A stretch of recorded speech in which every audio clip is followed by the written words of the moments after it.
Welcome to Sudheer edutech YouTube channel. నేను మీ సుధీర్ సార్ని. 2024 September 1 world current affairs. First question, జాతీయ పోషకాహార వారోత్సవాలు ప్రతి ఏటా ఏ తేదీన నిర్వహిస్తారు? జాతీయ పోషకాహార వారోత్సవాలను ప్రతి ఏటా సెప్టెంబర్ 1 నుంచి సెప్టెంబర్ 7వ తేదీ వరకు నిర్వహిస్తారు. సెప్టెంబర్ 1 నుంచి సెప్టెంబర్ 7వ తేదీ వరకు ప్రతి ఏటా నేషనల్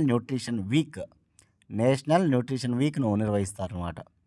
ప్రజలలో పోషక పదార్థాలపైన ఒక అవగాహన ఇవ్వడం దీని ముఖ్య ఉద్దేశం. ప్రజల్లో పోషక పదార్థాలపైన ఒక అవగాహన కల్పించాలనేది దీని యొక్క ముఖ్య ఉద్దేశం అనమాట. 1973లో మొట్టమొదటిసారిగా ఈ వారోత్సవాలు నిర్వహించారన్నమాట అమెరికన్ డయాబెటస్ అసోసియేషన్ వాళ్ళు.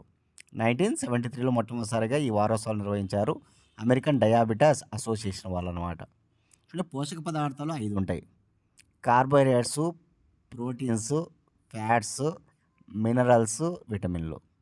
కార్బోహైడ్రేట్స్ అనగా పిండి పదార్థాలు, ప్రోటీన్స్ అంటే మాంసపు కృతులు, ఫ్యాట్స్ అంటే క్రొవ్వులు, విటమిన్లు, అదేవిధంగా మినరల్స్ అంటే ఖనిజ లవణాలు. ఇట్లా 5 ఉంటాయి అన్నమాట. ఎక్కువ మొత్తంలో మానవునికి అవసరం ఏంటి? Carbohydrates, proteins, fats.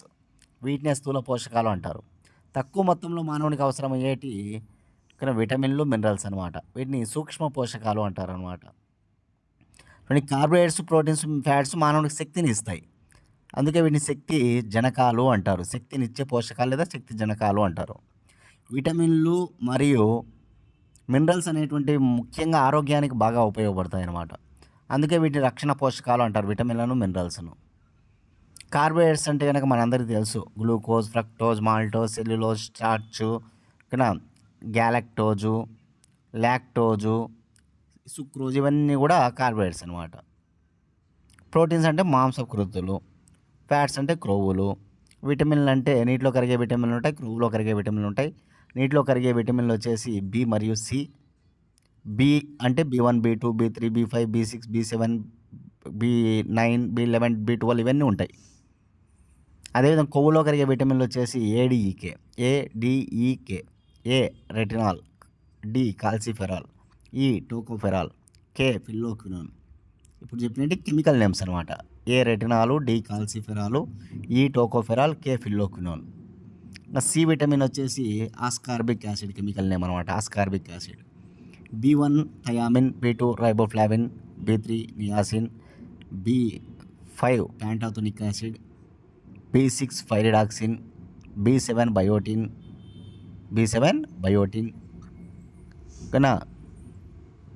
ఇట్లా B12 వచ్చి సైనోకోబాలమిన్, B9 ఫోలిక్ యాసిడ్. ఇట్లా కెమికల్ నేమ్స్ అనమాట నేను చెప్పినట్టు అన్నీ కూడా. కాబట్టి అవన్నీ చూసుకోండి. కానీ ఇప్పుడు నేను స్పీడ్గా చెప్పినా మీ అందరికి కూడా, ఎందుకంటే మనం చెప్పే సైన్స్ క్లాస్ కాదు కాబట్టి కొన్ని మీకు ఒక ఐడియా ఇచ్చాయన్నమాట, అవి చదువుకోమని చెప్పేసి. కాబట్టి మీరు చదువుకోవాలి. ఇవన్నీ కూడా చాలా చాలా ఇంపార్టెంట్. సైన్స్లో ఉంటుంది ఈ టాపిక్, పోషక పదార్థాలు. మనం ఏ ఎగ్జామ్స్కి ప్రిపేర్ అయినా చాలా ఉపయోగపడతాయి అన్నమాట. కాబట్టి ప్రతి ఏటా ఈ జాతీయ పోషకాహార వారోత్సవాలు ఎప్పుడు నిర్వహిస్తారంటే కనుక సెప్టెంబర్ 1 నుంచి సెప్టెంబర్ 7వ తేదీ వరకు. సెకండ్ క్వశ్చన్, 2025లో ఏ 3వ అణుజలంతర్గామిని భారత నౌకాదళంలోకి ప్రవేశపెట్టనున్నారు? చూడండి, అణుజలంతర్గామిలు ఇప్పుడు మనకు ఒక టాపిక్గా మారిపోయింది అనమాట. ఎందుకంటే ఇటీవలనే ఒక 2 అణుజలంతర్గామిలు ప్రవేశపెట్టారనమాట మనకు. ఎక్కడికి? భారత నౌకాదళంలో జలప్రవేశం చేయడం జరిగిందనమాట. నౌకాదళంలోకి జలప్రవేశం చేసినటువంటి జలంతర్గామిలు అనమాట. ఎటువంటి జలంతర్గామిలు అంటే అణుజలంతర్గామిలు. వాటిని న్యూక్లియర్ సబ్మెరైన్స్ అంటారు. ఇంగ్లీష్లో న్యూక్లియర్ సబ్మెరైన్స్ అంటారు అన్నమాట. ఓకేనా? కాబట్టి ఇప్పుడు జలంతర్గామిలు, అణుజలంతర్గామిల విషయాలు చూస్తే కనుక మొట్టమొదటి భారతదేశ అణుజలంతర్గామి INS అరిహంత్ అనమాట. INS అరిహంత్. అదే ఆగస్టు నెలలో మనం చెప్పుకున్నాం 2వ అణుజలంతర్గామి INS అరిగాత్. ఇవి 2024కు సంబంధించిన విషయాలన్నమాట. INS Arihant, INS Arighat. ఇక రేపు సంవత్సరం, రానున్న సంవత్సరంలో మరొక అణుజలంతర్గామిని జలప్రవేశం చేయించనున్నారన్నమాట భారత నౌకాదళంలోకి రక్షణ శాఖ వాళ్ళు. ఆ జలంతర్గామి ఏది అంటే కనుక ఆ అణుజలంతర్గామి వచ్చేసి INS అరిదమన్. 4th ఆప్షన్ INS అరిదమన్ అనమాట, గుర్తుపెట్టుకోవాలి. INS అరిదమన్. కానీ ఇప్పుడు చెప్పినట్టు 3 గుర్తుకున్నాయి కదా: INS అరిహంత్, INS అరిగాతు, INS అరిదమన్ అనమాట. మొదటిది, రెండవది, మూడవది. ఏమిటివి? ఓకేనా? అణుజలంతర్గామిలు, న్యూక్లియర్ సబ్మెరైన్స్ అనమాట. సబ్మెరైన్ కనిపెట్టింది డేవిడ్ బుష్నల్ అనమాట. సబ్మెరైన్ ఎవరు కనిపెట్టారు? డేవిడ్ బుష్నల్ కనిపెట్టారు. డిఆర్డిఓ వాళ్ళు తయారు చేసిన ఈ అణుజలంతర్గామిలు మనకి నౌకాదళానికి బాగా ఉపయోగపడే విధంగా తీర్చిదిద్దడం జరిగిందనమాట. థర్డ్ క్వశ్చన్, జిల్లా న్యాయ వ్యవస్థపై జాతీయ సదస్సు 2024 ఎక్కడ నిర్వహించబడినది? చూడండి, జిల్లా న్యాయ వ్యవస్థపై జాతీయ సదస్సు అనమాట. జిల్లా న్యాయ వ్యవస్థపై జాతీయ సదస్సు ఎక్కడ నిర్వహించబడిందంటే న్యూఢిల్లీలో నిర్వహించబడింది అనమాట ఈ సదస్సు. దీని ప్రారంభోత్సవానికి ప్రధానమంత్రి నరేంద్ర మోడీ హాజరు కావడం జరిగిందనమాట. జిల్లా న్యాయ వ్యవస్థపై జాతీయ సదస్సు 2024 సదస్సుకు ఎవరు హాజరయ్యారు?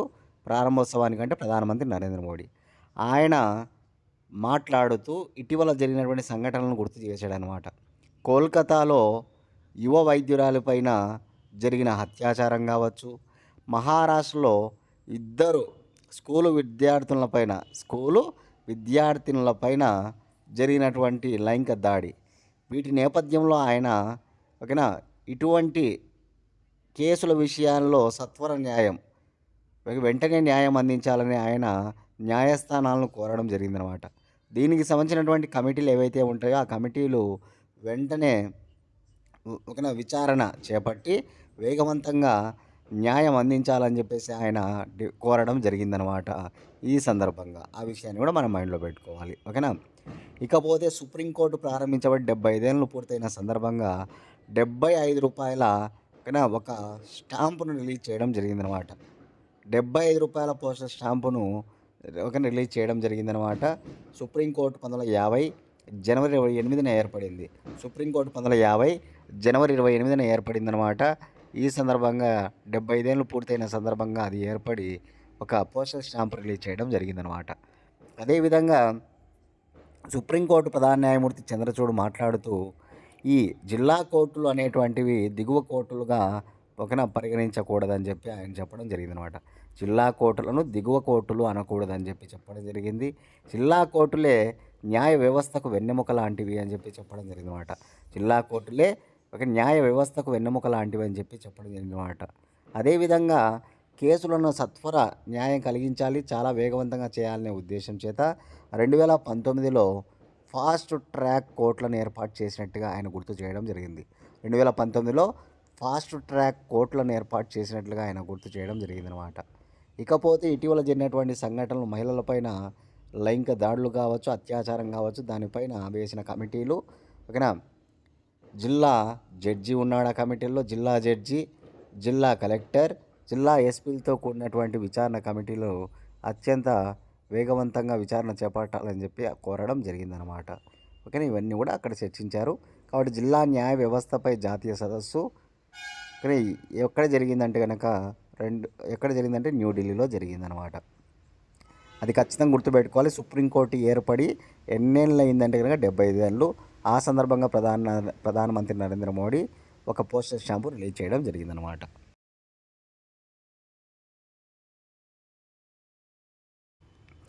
ఫోర్త్ క్వశ్చన్, ఎయిర్ ఫోర్స్ నూతన డిప్యూటీ చీఫ్గా 2024 సెప్టెంబర్ 1న నియమితులైన వారెవరు? ఎయిర్ ఫోర్స్ డిప్యూటీ చీఫ్ అనమాట. ఎవరంటే ఇక్కడ తేజిందర్ సింగ్. ఇమెయిల్లో చూడొచ్చు తేజిందర్ సింగ్ను. ఎయిర్ ఫోర్స్ డిప్యూటీ చీఫ్గా నియమించబడ్డాడు తేజిందర్ సింగ్. అసలు ఎయిర్ ఫోర్స్ చీఫ్గా ఎవరున్నారంటే ఎయిర్ ఫోర్స్ చీఫ్గా ఉన్నవారు వివేక్ రామ్ చౌదరి. చూడండి, మనకి త్రివిధ దళాలు అంటే 3 ఉంటాయి అన్నమాట. Indian army, Indian navy, Indian air force అనమాట. ఇండియన్ ఆర్మీ చీఫ్ వచ్చేసి Upendra Dwivedi. Indian navy chief వచ్చేసి Indian navy chief Dinesh Kumar Tripathi.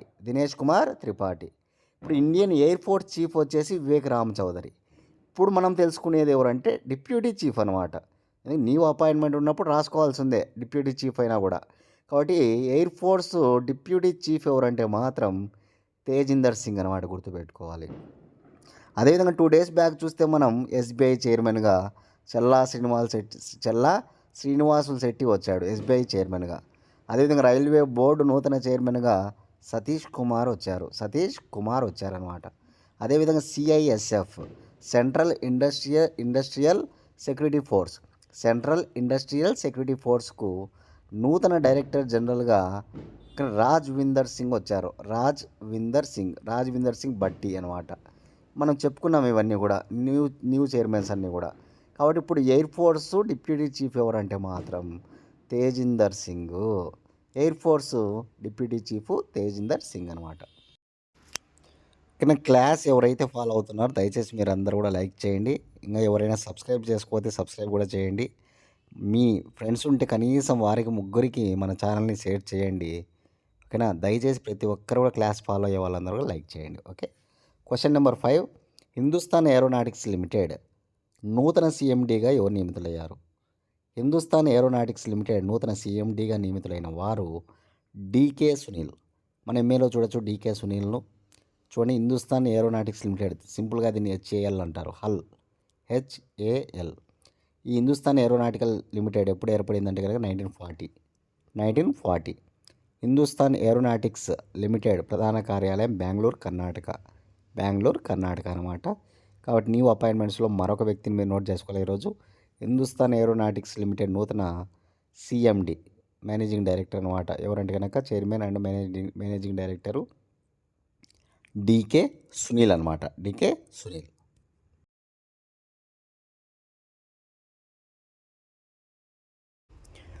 Question number 6.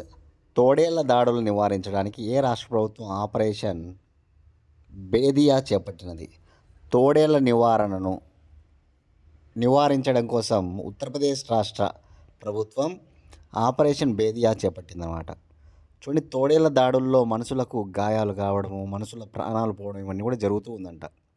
కాబట్టి ఆ తోడేళ్ల దాడులను నివారించడం కోసం ఉత్తరప్రదేశ్ రాష్ట్ర ప్రభుత్వం ఒక ఆపరేషన్ చేపట్టింది. ఆ ఆపరేషన్ పేరు ఆపరేషన్ బేదియా అనమాట, గుర్తుంచుకోవాలి.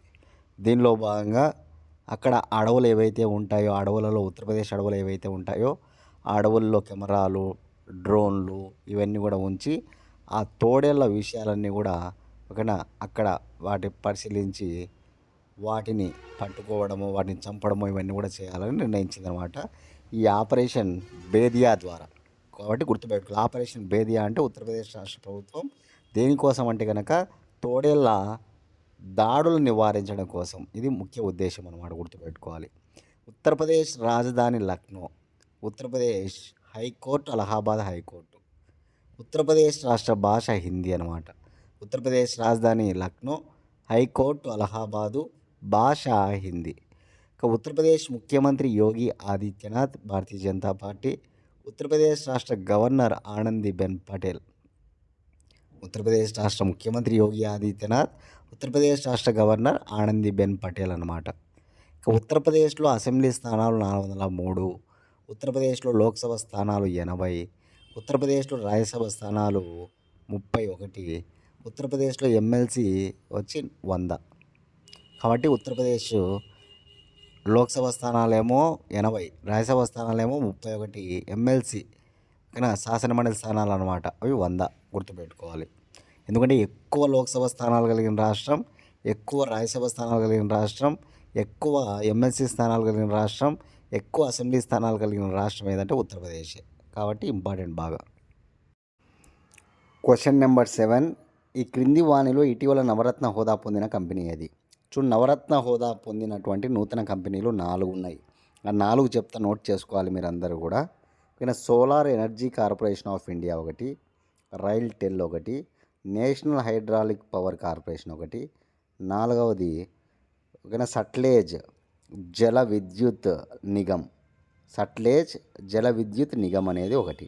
ఈ 4 నోట్ చేసుకోండి. ఆప్షన్స్లో 3 ఉన్నాయి చూడండి. Solar energy corporation of India ఒకటి, 2 RailTel, 3 national hydraulic power corporation, 4 వచ్చేసి 4 చెప్పేది నోట్ చేసుకోండి. 4 వచ్చేసి సట్లెజ్ జల విద్యుత్ నిగమ్ అనేది ఒక కంపెనీ. అది కూడా నవరత్న స్టేటస్ వచ్చిందనమాట. కాబట్టి నవరత్న స్టేటస్లో ఇటీవల 4 కంపెనీలకు చోటు దక్కింది. ఆ 4 solar energy corporation of India, ఇది 2011లో ఏర్పడింది. ప్రధాన కార్యాలయం న్యూఢిల్లీలో ఉంది. 2 రైల్టెల్ 2000లో ఏర్పడింది. ప్రధాన కార్యాలయం New Delhi. National hydraulic power corporation. ఇది 1975లో ఏర్పడింది. ప్రధాన కార్యాలయం ఫరీదాబాదు, హర్యానా. నెంబర్ 4 సట్లెజ్ జల విద్యుత్ నిగము. ఇది వచ్చేసి 1988లో ఏర్పడింది. ప్రధాన కార్యాలయం సిమ్లా, హిమాచల్ ప్రదేశ్లోని సిమ్లా ప్రధాన కార్యాలయం. కాబట్టి 4 నవరత్న కంపెనీలు, వాటి సంవత్సరాలు, వాటి ప్రధాన కార్యాలయాలు మీకు చెప్పడం జరిగింది. కానీ ఈ 4 చేరికతో నవరత్న స్టేటస్ గల కంపెనీలు మొత్తం 20 అయినాయి అన్నమాట. ముందు 16 ఉండేటి, ఇప్పుడు 16+4 మొత్తం 20 ఉన్నాయి, గుర్తుపెట్టుకోవాలి. ఓకేనా. మెయిన్గా ప్రభుత్వ కంపెనీలు మహారత్న కంపెనీలు అనమాట. మహారత్న తర్వాత నవరత్ననే మెయిన్ అనమాట. కాబట్టి మహారత్న స్టేటస్, నవరత్న స్టేటస్ ఏవే కంపెనీలు ఉన్నాయనేది ఒక ఐడియా ఉండాలి మనకు ఖచ్చితంగా. ఓకేనా. కాబట్టి నవరత్న స్టేటస్ మొత్తం టోటల్ కంపెనీలు ఇప్పుడు 20 అనమాట. 16+4 అనమాట. 4 వచ్చేసి నూతన కంపెనీలు, గుర్తుపెట్టుకోవాలి. ఓకేనా. Question number 8. ఇండియన్ ఆర్మీలోని సీనియర్ సిటిజన్ల కోసం చేపట్టిన ప్రాజెక్ట్ ఏది? ఇండియన్ ఆర్మీలోని సీనియర్ సిటిజన్స్ కోసం చేపట్టిన ప్రాజెక్ట్ నమన్. చాలా ఇంపార్టెంట్ ప్రాజెక్ట్ అనమాట. ఎందుకంటే మన భారతీయ సైన్యం ఎవరైతే ఉన్నారో అందులో పెన్షనర్లు ఉంటారు కదా, పెన్షన్ తీసుకునే వాళ్ళు, పెన్షనర్స్ వాళ్ళు కావచ్చు, అదేవిధంగా సీనియర్ సిటిజన్స్ ఉంటారు, వారు వారి కుటుంబాలకు ఉపయోగపడే విధంగా తీసుకొచ్చినటువంటి ప్రాజెక్ట్ అనమాట. ఈ ప్రాజెక్టు పేరు ప్రాజెక్ట్ నమన్ అనమాట. ఎవరు? ఇండియన్ ఆర్మీ సైన్యం వీరందరికీ కూడా ఉపయోగపడే విధంగా ఈ ప్రాజెక్టు తీసుకొచ్చిందనమాట. అదే ప్రాజెక్టు నమన్ అనమాట, గుర్తుపెట్టుకోవాలి. ప్రజెంట్ ఇండియన్ ఆర్మీ చీఫ్ ఎవరని చెప్పా? ఉపేంద్ర ద్వివేది అనమాట. ఇటీవలనే కొత్తగా వచ్చాడు ఉపేంద్ర ద్వివేది, గుర్తుపెట్టుకోవాలి. అది ఇండియన్ నేవీ చీఫ్ ఎవరని చెప్పా? ఇండియన్ నేవీ చీఫ్ వచ్చేసి ఇక్కడ మనకి Dinesh Kumar Tripathi. Indian air force chief marshal వచ్చేసి ఆయనే వివేక్ రామ్ చౌదరి అనమాట. ఇప్పుడు మనం చెప్పినది ఇండియన్ ఆర్మీ గురించి మాత్రమే. ఇండియన్ ఆర్మీలో ఉన్నటువంటి సీనియర్ సిటిజన్స్ ఎవరైతే ఉన్నారో, అదేవిధంగా పెన్షనర్లు ఎవరైతే ఉన్నారో వారందరికీ వారి కుటుంబాలకు ఉపయోగపడే విధంగా ఇండియన్ ఆర్మీ వాళ్ళు చేపట్టిన ప్రాజెక్ట్ అనమాట. అదే ఆ ప్రాజెక్టు పేరు ప్రాజెక్టు నమన్, గుర్తుపెట్టుకోవాలి. ఓకే. జనరల్ స్టడీస్కి సంబంధించి ఎగ్జామ్స్ రాయాలనుకున్న వాళ్ళు 8186006848 అనే నెంబర్కి కాల్ చేసి మీరు ఎగ్జామ్ వివరాలు కనుక్కొని డైలీ ఎగ్జామ్స్ రాసుకోవచ్చు అనమాట. కానీ జనరల్ స్టడీస్ అంటే history, polity, geography, biology, GK, current affairs ఇవి మెయిన్గా మేము ఎగ్జామ్స్ కండక్ట్ చేస్తామన్నమాట. ఇప్పుడు నేను చెప్పిన సబ్జెక్టులు మీరు ఏ ఎగ్జామ్స్కి ప్రిపేర్ అయినా కంపల్సరీగా మీకు ఉంటాయన్నమాట. కాబట్టి ఇప్పుడు తెలంగాణకు సంబంధించిన 1 ఇయర్కి సంబంధించినటువంటి ఇయర్ క్యాలెండర్ వదిలారు, రకరకాల నోటిఫికేషన్స్ ఉన్నాయి. అందరికీ కూడా నేను పెట్టేటువంటి సబ్జెక్టులు మీకు ఉపయోగపడతాయి. అదేవిధంగా ఆంధ్రప్రదేశ్ నుంచి రేపు రానున్నటువంటి ఇయర్ క్యాలెండర్ ఎగ్జామ్స్ కావచ్చు, అదేవిధంగా ఇప్పుడు కానిస్టేబుల్కు ప్రిపేర్ అయ్యే వాళ్ళకి కూడా బాగా ఉపయోగపడతాయి అన్నమాట. కాబట్టి అందరూ కూడా యూటిలైజ్ చేసుకోండి ఆ ఎగ్జామ్స్ని. ఓకేనా. సరే, 9th క్వశ్చన్ చూద్దాం. పారా ఒలింపిక్స్ 2024లో 10 మీటర్ల ఎయిర్ పిస్టల్ SH1 విభాగంలో కాంస్యం సాధించినది ఎవరు? చూడండి, మనందరికీ తెలిసి ఇప్పుడు ప్యారిస్లో పారా ఒలింపిక్స్ జరుగుతూ ఉన్నాయన్నమాట. ఓకేనా. పారా ఒలింపిక్స్ అనమాట. అంటే దివ్యాంగులు పాల్గొంటారు, అందుకే దీన్ని పారా ఒలింపిక్స్ అంటారు. ఒలింపిక్స్ అనేటువంటి కంప్లీట్ అయిపోయాయి మనకి. ఇప్పుడు జరుగుతున్నటువంటి పారా ఒలింపిక్స్ అనమాట. ఈ పారా ఒలింపిక్స్లో 10 మీటర్ల ఎయిర్ పిస్టల్ SH1 విభాగంలో బ్రాంజ్ మెడల్ ఎవరు సాధించారంటే కనుక ఇక్కడ ఇమేజ్లో మనం చూడొచ్చు రూబీనా ఫ్రాన్సిస్. ఈ రూబీనా ఫ్రాన్సిసే మనకి బ్రాంజ్ మెడల్ అంటే కాంస్యం సాధించింది అనమాట, గుర్తుపెట్టుకోవాలి. ఈ పారా ఒలింపిక్స్లో మనం చూస్తే ఫస్ట్ గోల్డ్ మెడల్ చూస్తే ఎవరికి వచ్చింది? ఈ పారా ఒలింపిక్స్లో గోల్డ్ మెడల్ అవని లేఖరా సాధించడం జరిగింది. 10 మీటర్ల ఎయిర్ రైఫిల్ SH1 విభాగం అనమాట. అది 10 మీటర్ల ఎయిర్ రైఫిల్ కన్నా SH1 విభాగంలో గోల్డ్ మెడల్ సాధించింది అంటే అవని లేఖరా. అదేవిధంగా 10 మీటర్ల ఎయిర్ రైఫిల్ SH1 విభాగంలో బ్రాంజ్ మెడల్ సాధించింది ఎవరంటే మాత్రం మోనా అగర్వాల్, మన భారతీయురాలే మోనా అగర్వాల్ కూడా. ఎయిర్ రైఫిల్ అనమాట. ఇప్పుడు చెప్పినటువంటి ఆమె ఈ రుబీనా ఫ్రాన్సిస్ మాత్రం ఎయిర్ పిస్టల్ అనమాట. Air pistol, air rifle కాంస్యం 2 మనటే SH1 విభాగంలో అనమాట. ఎయిర్ రైఫిల్ 10 మీటర్లు, ఎయిర్ పిస్టల్ 10 మీటర్లు, SH1 విభాగంలో 2 మెడల్స్ కూడా మనవే అనమాట, కాంస్య పథకం. కాకపోతే ఒకరు వచ్చేసి మోనా అగర్వాల్, మరొకరు వచ్చేసి రుబీనా ఫ్రాన్సిస్ అనమాట. ఓకేనా. కాబట్టి ముగ్గురిని గుర్తుపెట్టుకోవాలి ఖచ్చితంగా, చాలా ఇంపార్టెంట్. అవని లేఖర, మోనా అగర్వాల్, రుబీనా ఫ్రాన్సిస్ ముగ్గురు షూటర్లే అనమాట. అవని లేఖర్కి గోల్డ్ మెడల్ వచ్చింది, మోనా అగర్వాల్కి బ్రాంజ్ మెడల్ వచ్చింది, రుబీనా ఫ్రాన్సిస్కి బ్రాంజ్ మెడల్ వచ్చిందనమాట. ఈ అవని లేఖర రికార్డ్ ఏంటంటే కనుక 2 గోల్డ్ మెడల్స్ అనమాట. అంటే గత పారా ఒలింపిక్స్లో గోల్డ్ మెడల్ వచ్చింది, టోక్యో ఒలింపిక్స్లో, మళ్ళీ ఇప్పుడు ప్యారిస్ ఒలింపిక్స్లో కూడా గోల్డ్ మెడల్ వచ్చింది అనమాట. ఇంతవరకు మహిళల పరంగా ఎవరికి కూడా గోల్డ్ మెడల్ 2 రాలేదు. ఓకేనా. ఆమె ఎవరంటే కనుక అవని లేఖర అనమాట. ఇప్పుడు యాక్చువల్గా ఓవరాల్గా పారా ఒలింపిక్స్లో మన భారతీయుల్లో ఇద్దరికి గోల్డ్ మెడల్స్ వచ్చాయన్నమాట. 2 గోల్డ్ మెడల్స్, ఇద్దరికి 2 గోల్డ్ మెడల్స్ వచ్చాయి. దేవేంద్ర జజారియా ఫస్ట్, దేవేంద్ర జజారియా. 2 అవని లేఖర అనమాట.